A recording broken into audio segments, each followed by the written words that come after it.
Good afternoon, everybody. It's approaching 4 p.m. It's the preamble up to the 4 p.m. and then the sway and stretch routine, our final one for this week. And then we'll be moving into another week. I know. Crazy. Hope you've all had a good week. We're into the Easter break now. And as you know, we continue over any Easter break, any bank holiday, any Christmas, New Year holidays, you name it, we'll be right here at 8, 12 noon and 4 p.m. officially. Although unofficially, if Bex, Dave and myself are tearing around the UK, got jobs on here, jobs on there, then only on the few occasions have we needed to bump it to a slightly different time, but there's always catch up, as you know. Right, so fresh back from yesterday, and yesterday was a great day. I'll let a few more of you come on board, and then I'll tell you what we've been up to. Right, Maddie, you're the first one in. Good afternoon to you. Mrs. Perry's just arrived as well. What's it doing where you are? We like a little bit of a weather report, a through the looking glass weather report on where you're coming in from. Ken's arrived. Hello, Ken. It's a rather nice day here in the Shire of Leicester. It's been quite sunny today so far. It's my niece's 18th birthday today, so we're popping around there just after movement snack has been done and dusted. And hopefully we'll get a little bit of a chance in the garden before it gets a bit darker. The minute the sun goes down at this time of year, though, isn't it cold? Have you got any garden plantings on the horizon? I think we're going to stay here now. We're not moving house. So yes, I've been able to start thinking about what we're going to do in the garden. So Easter weekend, it better be a nice one. Vivian and Paul have just arrived as well. Hello to you two in Bolton. Now we've got a few more of you in, and time's ticking. Time stops for no man, woman or movement snacker. But yesterday, thank you Bex and Dave for covering me. We went on the most wonderful trip to London. We watched a theatre production called The Cursed Child by J.K. Rowling. It's a follow-on from the Harry Potter series, and it's of Harry Potter's children. And one particular troublesome one, the middle child. Some of you may have this child in your family already. The middle child that tends to be the troublesome one. The most misunderstood, perhaps. And it's all about their journey through the wizarding world. Amazing. The music, the magic tricks, the illusions on stage were out of this world. I'm telling you, the curtains came down at the end of the first half, because it was in two halves, afternoon and evening. We had about 3 hours for both of those sittings each. Curtain came down at the end of the first sitting, and I was like that. My mouth was catching flies. You can see all those wrinkles. I'm sure they just came in yesterday. Not. And my eyes were watering with some tears of like joy, happiness and amazement. Absolute. You've got to go and see it if you get the chance. Husband landed a good one there, didn't he? He always pulls it off as a Christmas present. So yeah, that's what we were up to yesterday. It was a long day. We didn't get back home till about 1 in. Red Rita's just arrived. Sarah's in. Yeah, really exciting. Sarah, if you can take your daughter. Take her, please. Yeah. Go get it watched. Afternoon, Red Rita. Yes, it was wonderful, Chris. Really memorable. Spot on. Absolutely spot on.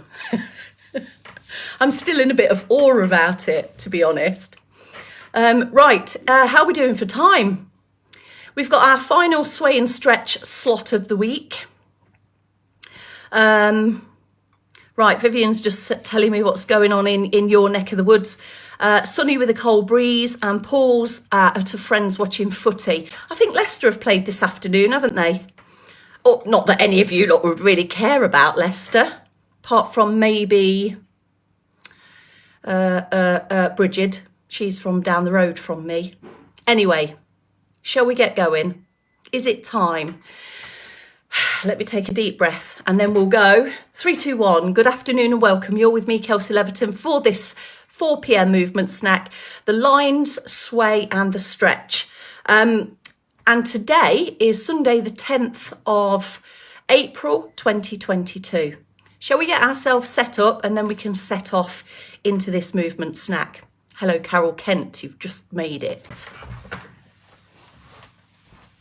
Okay, so wherever you are in your room, make sure that the space around you, you've got enough of it for starters, and you might surround yourself with a few options for external support.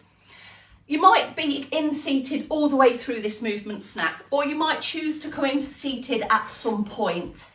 Either way, the most optimum place for you to start moving from is the front third of the seat. So take a bit of lifting and shifting, adjust your position, bring your feet as well so that they're not tucked underneath you, you know what I mean, and start some foot pedals, some ankle pumps. So get a little rhythm going with this first, and this rhythm of the foot pedals transfers straight through to our leg marches. So you can start picking up the knees just that little bit higher. So we're moving through the hips, through the knees a bit more in standing than you will be in seated, and ankles, feet and toes are all involved. With the posture, try and get your rib cage lifted a little bit higher and a little bit further away from your rib cage so that we're not rounding, we're more upright, erect and open in our posture. Now, this is good to circ boost, but getting an arm swings involved will add to it. So bend at the elbow. So this shortens the lever. Opposite arm to leg, hopefully. Change sides if you still need to hold on to your support for your comfort, confidence and your balance. Or bring your both arms in to this mix. So we've got opposite arm to leg, sitting tall whilst all 4 of our limbs are moving. Can feel a bit tiring for the posture. So what you could do is you could keep with the foot pedals, or you could leave the legs alone. Leave the legs to have a small rest whilst carrying on the arm swings. Can you feel it? Can you feel the effects of this yet? I'm going to start to bring some foot pedals back in. Leg marches might need you to take the arms out and then put them back into it. See what works for you. See what transitions you best into the next thing. And you're feeling it. Are you feeling it? Where can you feel it? You should feel a little fuzz of warmth all coming through your body now. Joints, muscles, a little bit of breathing. Extra deeper breaths than normal. Take a few longer, deeper breaths at the tail end of our circ boost and dwindle that down and stop.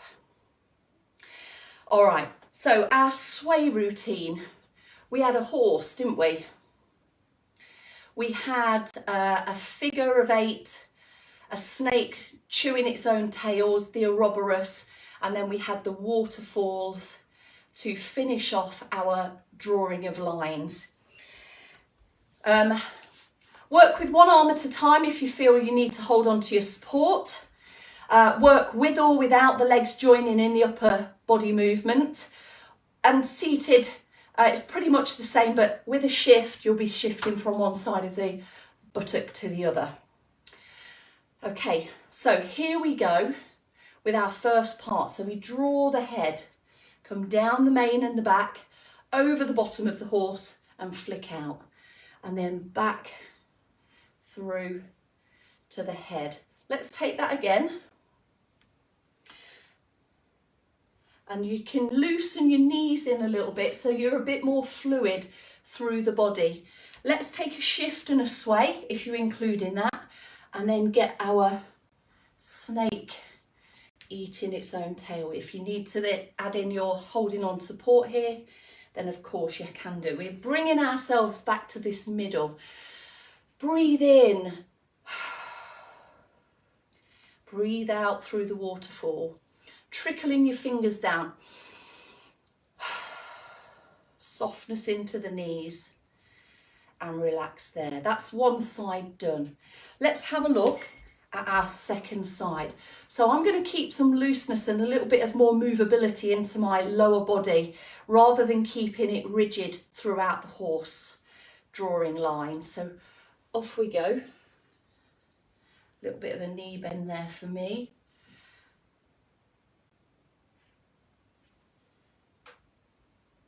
So you're feeling this with your body as well as with your arms. We want to shift and a sway to begin with. Hold on if you need to. And then the second arm through our glide to the side. 3 of those. And then take a big deep breath in.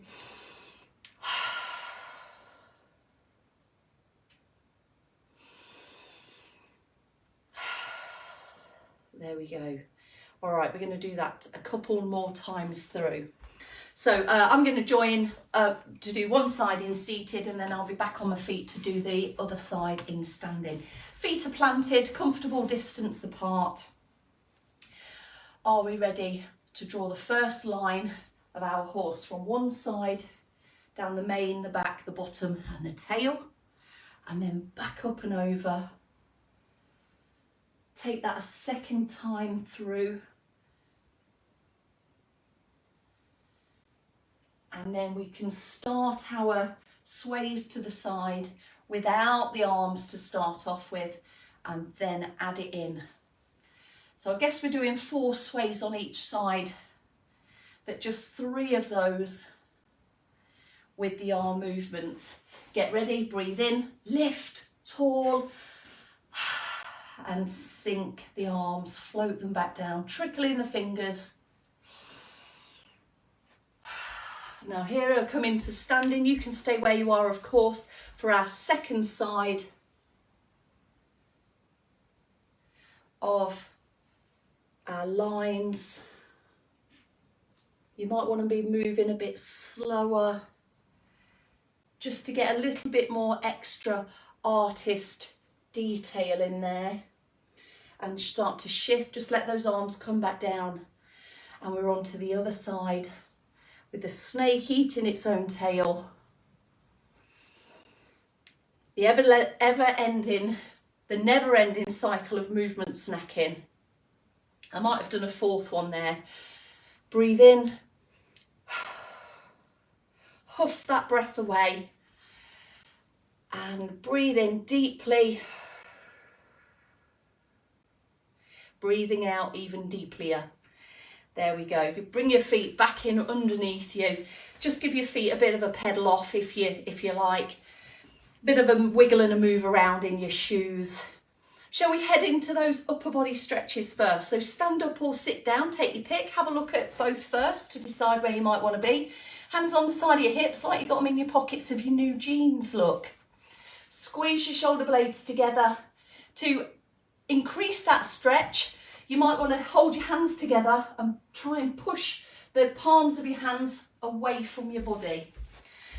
In seated, same hands on the hip position there, squeezing back, or track your hands a little bit, they can't see there, a little bit further back, lift tall, pin those shoulders back, have space and gap between your chin and your chest.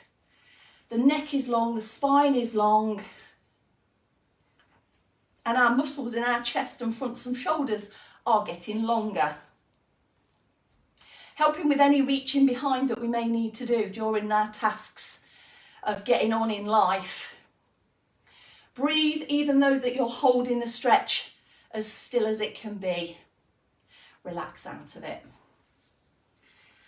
Okay, we'll go into our second upper body stretch. I'm going to come in a bit closer. Let me just come in a bit closer. Still forwards in the chair if you're seated.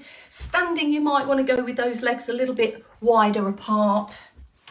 That can help keep your balance, especially when you're, or if you are doing the full arm reach stretch. Palm towards shoulder. If it doesn't quite get there, don't worry. Lift up the elbow. Guide the elbow, support the elbow in that lifted position. Find your sticking point with this and try not to force the arm any much further. Just find the stretch point. You should feel a little pull down the back of your arm. You might feel it into your armpit area and down into your trunk. But if you don't, you might want to lift and just go into a tiny tilt side bend. See how far across the back you can reach your fingertips. Now relax out of it. We'll do the other arm and then we'll come back to our full reaches, because some of you might want to do a full reach with holding both hands together. And in one case we're looser, but in the other case we're perhaps not. So hand to the shoulder. Let's go through this first half of the stretch. Find your position there. Head is central, neutral. Arm is just pitched up like you're lying on your side. Comfortable, lying on the bed, lying down in the park or on the beach. Where would you prefer to be? A little bit higher with the trunk and a little tiny bit of a sideways tilt. Gets extra length into the body. And relax out of it. Now, if you're going for the full arm stretch, do 2 guided or 1 single on each side. So the guided, hold your hands together, both arms go up together. And if you're just doing 1 arm at a time, reach it up, really reach it up, and then an extra reach so that we can lengthen into the trunk just on that one side. With both arms going up together, you of course lengthen into the trunk on both sides together. So have another go at that, because we need to do our full arm reach. Hold the side of your seat or external support, extra reach, just a few seconds up there. And relax down. Breathe if you've held your breath during that full arm stretch. Right, 2 lower body stretches. Let's see the calf first. I just need to move my chair back. Standing version, pitch yourself up so you're a little bit closer to your support. That way it won't be a full arm stretch away from you when you stride back. Toes, ball, heel down. Pin that heel to the ground, bend into this front knee and square your body up to the direction that is in front of you. Back leg should feel it there. In seated it's slightly different. Front portion of the chair will enable you to really straighten out that knee. Toes pulling back, heel tucking under, and our top half sitting taller. It's a slightly different angle, but either way you should be getting some length, a little bit of pull into your back of thigh, back of calf. We only have one back of calf, don't we? It's right there. And relax. Changing sides then. Heel resting down, toes pulling up, knee as straight as it can be, but still feeling comfortable in that knee area. And on the second leg, long straight leg at the back, all 10 of your toes pointing straight ahead. And we've got this just so that if we do feel a bit unsteady, a little bit challenged in our balance, we don't anymore. Hold it there, lift through the trunk, sit tall in seated, and relax it there. A good long stretch, held on calves and of back of thighs, is a good place to go. Now in seated, everyone into seated, and those of you who have just sat down, You might want to hip walk forwards if you find yourself quite deep back, far back in the chair. Okay, we'll have one leg straight with a loose ankle on the tail end of that. The other leg, plant that onto the floor so it feels secure. And our top half is supported by our hands resting on the thigh there. Now just notice where you are in this stretch. There might be a tendency to tilt over onto the bent knee, but try and bring yourself back to a centre point. Your body's in the middle, and that lean in action will start the stretch at the back of the knee and take it up towards the hip. Now, calf muscles, back of thigh muscles, notorious for getting tight, shorter. So this stretch is all of the opposites to that. Helps with joint comfort and joint range. Helps with daily tasks that take us downwards, reaching to the floor, picking up items from the floor, getting down to low shelves in cupboards, bookcases. Hold it there, take it a bit more if you can, and relax. Ease out and easing into each stretch that you do. Okay, let's see that second side. Loose ankle, check. Loose knee, check. Foot planted, hands on the thigh, double check. Posture, even bigger check, and lean forwards. So that pull that you can feel there shouldn't feel painful. It might feel a little bit intense, but as long as you can manage that and it's not making you hold your breath, pull funny faces or turn funny colours, we're all right with that. If it does make you do that, just ease out of it a bit. Your back might be stretching a little bit here as well. So we might be getting a 2 for 1, a back of thigh and a bit of lower back lengthening at the same time. Extra press into it and relax and recover. All right, there we have our range of stretches complete. Our sway for this week complete. A couple of you in late. It is a nice day. You've probably been doing something extra nice. You're forgiven, Gillian with a G, but I won't forget it. Right, everyone, whatever you're up to this evening, have a lovely rest of your day. All shift changes tomorrow, as you know. I haven't got a clue what I'm doing yet. I'll find out later though, but somebody will be here to greet you at 8 a.m. We'll see you on another movement snack.